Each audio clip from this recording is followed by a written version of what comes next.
Olá pessoal, graça e paz do Senhor Jesus seja com todos nós, uma ótima segunda-feira para todos. Hoje é dia 4 de março de 2024, seja muito bem-vindo ao nosso Imersão Bíblica, devocional diário de estudo das Sagradas Escrituras. E nesta segunda-feira nós vamos continuar aí a nossa imersão por Levítico. E hoje vamos falar de Levítico capítulo 11, todo o capítulo 11, ali do versículo 1 até o 47, e o tema hoje é os alimentos impuros. Hoje eu vou falar sobre dieta, tá bom? Então, prepara aí que eu vou me aventurar por esse mundo da dieta. Eu vou falar quais são os alimentos, né? E já prepara o seu caderno para anotar os alimentos que os crentes podem ou não ingerir. É claro que é uma brincadeira, estou chamando sua atenção aí para esse assunto, porque o tema vai ser de fato hoje animais impuros e alimentos impuros. Eu quero ler um texto que na verdade ele não é só base aqui para esse capítulo 11, mas ele também é base aqui para todo esse bloco que a gente vai ter, que é agora do 11 ao 15, que é o versículo 45 então de Levítico 11. Ele é a ideia central aqui desse texto. O que diz Levítico 11:45. Eu sou o Senhor que os tirou da terra do Egito para ser o seu Deus. Por isso, sejam santos, porque eu sou santo. Já diz que os próximos capítulos, do 11 ao 15, eles vão tratar da importância da pureza e da purificação cerimonial em Israel, especialmente ali no tabernáculo. Talvez essas instruções tenham sido necessárias por causa da morte ali de Nadab e Abiú. Vocês vão lembrar que na sexta-feira a gente falou aí desses dois indivíduos que foram consumidos pela glória de Deus. Então talvez por isso é que Deus vem aqui agora falando acerca dessas coisas que são impuras e que devem ser, obviamente por serem impuras, rejeitadas aqui no meio do povo de Israel. Mas o texto não fala isso, isso é possível, os comentaristas vão dizer que é possível. Então, nesse caso, é bom ter um cuidado aí nesse ponto que eu acabei de dizer. O propósito do capítulo está muito claro. Qual que é o propósito do capítulo? O próprio capítulo nos deixa claro qual que é o seu propósito. Versículo 47. Então, Levítico 11:47 diz assim: vocês farão separação entre o impuro e o puro, entre os animais que podem ser comidos e os que não podem ser comidos. Então esse é o propósito de todo o capítulo, falar sobre animais que podem ou não podem ser comidos, falar sobre a separação do que é puro daquilo que não é, do que é puro para o que é impuro, do impuro para o puro. Esse é o propósito aqui então do capítulo. E um dos propósitos destas leis dietéticas, todas essas leis dietéticas que a gente vai ter aqui em Israel, o propósito delas era sempre separar judeus e gentios. Esse é um ponto importante e daqui a pouco a gente vai abordar melhor. Mas a ideia aqui é separar povos gentios de judeus. Moisés dividiu a passagem em alguns pontos. Ele começa falando no início da passagem, do versículo 2 a 8, sobre os animais terrestres, e aí ele vai falar dos de pata fendida e dos que ruminam. Depois, do versículo 9 ao 12, ele vai falar dos animais marítimos, ou seja, dos peixes e animais encontrados no mar, né? Meu amigo Tiagão aí que gosta de um camarão, né? Faz parte aqui dos animais do mar, hein? Tô brincando, é claro, né, gente? Depois ele vai falar das aves, né? Capítulo 11, do 13 ao 19. Depois ele vai falar dos insetos. Então, aqueles irmãos aí que gostam de comer um inseto, né? Então tem que olhar com cuidado aqui para esse texto, tá? Aqueles irmãos que gostam aí, sei lá, de uma centopeia, de um gafanhoto, né? Inclusive havia, né, liberação aí para animais, para insetos, tá? Lembra de João Batista, que comia gafanhotos e mel silvestre? Essa era a dieta ali de João Batista.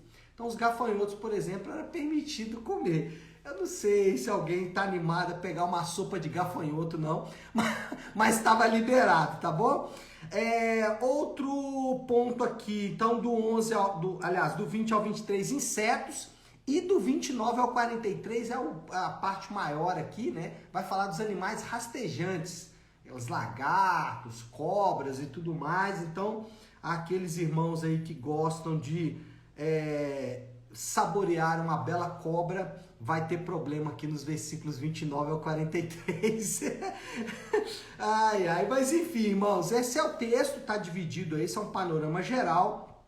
Cada um desses animais aqui tem as suas próprias descrições daquilo que pode e não pode. E eu quero já passar aqui para alguns referentes acerca do texto. Quais são as referências aí que a gente pode tirar? Quais são as aplicações que a gente pode tirar aqui desse texto? Primeiro é que as leis alimentares de Israel podem, notem aqui o termo que eu estou usando, podem estar relacionados com a preservação dos israelitas. Lembra que eu disse lá antes que a ideia que era separar judeus e gentios? Só que lá no Novo Testamento a gente aprende que a parede da inimizade que dividia judeus e gentios foi desfeita por Jesus. Então em Jesus não há mais judeus e gentios. Então essa é a primeira aplicação do texto aí. O objetivo primário dessas leis então foi desfeito. Outro ponto aqui é que como as questões sanitárias nesse período aqui eram muito precárias, talvez essas leis possam ter sido implementadas exatamente para que doenças contagiosas, pandemias, né, epidemias pudessem ali extirpar os israelitas. Então talvez essas leis dietéticas tenham esse objetivo. Ainda que eu tenho algumas reservas com relação a essa afirmação, que eu mesmo fiz, né? Porque se Deus quisesse preservar o seu povo, ele preservaria de qualquer jeito. Mas aqui talvez Deus está destacando a questão da responsabilidade humana, de que sim, ele é um Deus soberano, mas que nós temos que nos cuidar, e talvez aqui a ideia seja essa. Bom, Jesus lidou com essas questões, tá? Jesus tratou essas questões aí, as questões alimentares. Vamos ver o que Jesus falou? Se você puder aí, deixa marcado Levítico, mas se você puder, vá comigo para Marcos, capítulo 7, versículo de número 18. Marcos é o segundo evangelho, né? Capítulo 7, versículo 18. Jesus trata acerca dessas questões alimentares. Olha o que ele disse. Será que vocês não conseguem entender? Perguntou-lhes Jesus. Não percebem que nada que entra no homem pode torná-lo impuro? Porque não entra em seu coração, mas em seu estômago, sendo depois eliminado. Ao dizer isso, Jesus declarou puros todos os alimentos. Em outras palavras, Jesus ele desfez completamente essas leis dietéticas impostas aqui na antiga aliança. Pastor, então o que Deus falou que não serve para nada? Serve. Calma aí, irmão. Vamos continuar lendo o texto aqui. E continuou. Jesus não parou, continuou. O que sai do homem é o que torna impuro. Não é o que entra no homem, é o que sai dele, Jesus disse. Olha lá, 21. Pois do interior do coração dos homens vêm os maus pensamentos, as imoralidades sexuais, os roubos, os homicídios, os adultérios, as cobiças, as maldades, o engano, a devassidão, a inveja, a calúnia, a arrogância e a insensatez. Todos estes males vêm de dentro e tornam o homem impuro. Então, o que Jesus quis fazer aqui foi primeiro dizer, olha, essas leis dietéticas, elas não têm mais sentido, mas elas não devem ser descartadas. Elas estão ali com um propósito. Mas, inicialmente, o que você precisa entender é que o grande inimigo do homem, porque aqui, irmãos, qual era o problema? Jesus disse, eles não compreendiam bem. Jesus começou dizendo, será que vocês não conseguem entender? tanto em Levítico como aqui em Mateus, a ideia é mostrar que aquilo que contamina o homem, o verdadeiro inimigo do homem, o verdadeiro e real inimigo do homem é o pecado.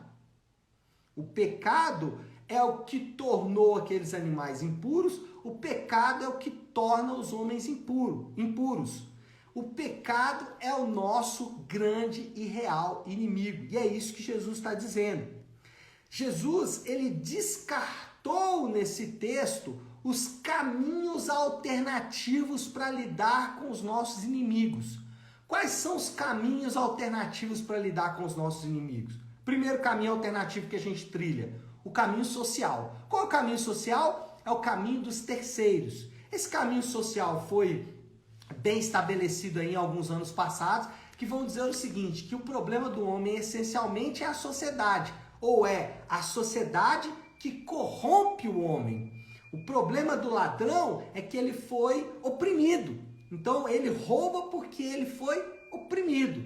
Então isso é o que? O problema social. Mas isso acontece dentro de casa.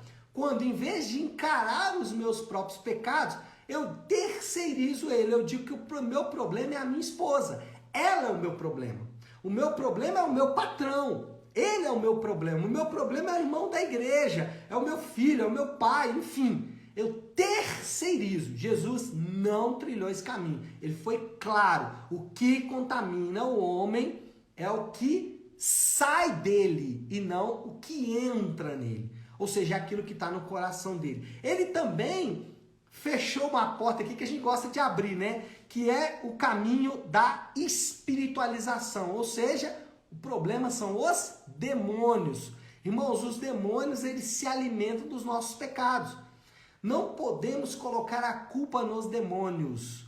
Os demônios se alimentam dos nossos pecados. E o outro é o problema intelectual. Jesus não disse que o problema do homem é falta de educação. Educação é importante? Demais. Precisamos de conhecimento? Sim, mas essencialmente o nosso problema é o que sai de dentro de nós, ou seja, o nosso problema é o pecado. Bom, pastor, então eu posso descartar Levítico capítulo 11. Jesus já falou que os alimentos são puros, vamos esquecer esse capítulo. Não, irmãos. Não podemos descartar nenhum texto das Escrituras, nenhum. Não faça isso. Não trate nenhum texto da Bíblia como de segunda importância. Não estabeleça por conta própria prioridades que Deus não deu. O capítulo que trata da morte e da ressurreição do Senhor, os capítulos lá nos Evangelhos, são tão importantes quanto Levítico 11. Todos eles são importantes. A gente não tem direito de dizer que um é mais palavra de Deus do que o outro. Tá bom, então se eu não posso descartar, como eu devo então tratar Levítico capítulo 11? A gente deve olhar para ele como princípio geral. Quais são os princípios gerais que nós podemos tirar aqui de Levítico capítulo 11? Primeiro, Deus é santo e exige santidade dos seus seguidores. Lembra do texto que a gente leu? Deixa eu voltar aqui para Levítico 11. Olha o 45. Eu sou o Senhor que os tirou da terra do Egito para ser o seu Deus. Por isso, sejam santos, porque eu sou santo. E esse texto foi repetido lá no Novo Testamento. Pedro citou esse texto. Pedro citou Levítico para falar também isso. Sejam santos, porque eu, Senhor, sou santo. Então, princípio geral aqui, Deus exige santidade dos seus seguidores. Segundo princípio geral, que próprio Deus providencia um meio de purificar os seus seguidores por meio de Jesus. Lembra lembra não, né? Lá no capítulo 16 nós vamos falar sobre a expiação. Eu disse no início aqui que o capítulo 11 até o 15 é como se fosse uma inserção. É como se fosse aqui um parágrafo, um parêntese. Nós estamos falando da impureza que aconteceu na Nadab e Abiú, e aqui parece que Deus faz um parêntese para dizer, olha, isso aqui traz impureza. E lá no 16 ele vai dizer como lidar com a impureza. E nós lidamos com a impureza por meio da expiação. Então Deus mesmo providenciou um meio, olha só, ele exige dos seus seguidores santidades, santidade, e ele providencia um meio para tornar os seus seguidores santos. E que meio é esse? A sua própria morte, a morte do seu Filho amado na cruz do Calvário, para nos purificar de toda a impureza. Olha só que lindo, né? O princípio geral aqui de Levítico. Deus, santo, exige santidade dos seus e providencia um caminho para que os seus sejam, então, purificados. Também aqui, princípio geral que a gente pode extrair do texto. Existe uma diferença marcante na vida dos seguidores de Jesus. Os seguidores de Jesus, eles precisam ser marcados por um comportamento santo. Tanto no referente de Jesus, Marcos capítulo 7, como lá em Levítico, o que está em jogo aqui é um comportamento marcante. Então, os seguidores de Jesus precisam ter um comportamento diferente. Daqui a pouco eu vou falar mais sobre isso, rapidamente, claro, né? Outro ponto aqui, comida, né? Sempre presente a questão alimentar, né, gente? A refeição pactual é muito importante. A ceia do Senhor, a refeição que o povo de Deus faz junto, ela é muito, muito importante. E o último princípio geral aqui, ainda do versículo 45, é o princípio que eu gosto sempre de destacar, que os imperativos de Deus, eles sempre vêm antes uma afirmação. Qual é o imperativo aqui? Sejam santos porque eu sou santo. Deus está mandando, sejam santos. Agora, o que ele afirma antes? Versículo 45, tá? Olha aí, Levítico 11, 45. O que ele afirma antes?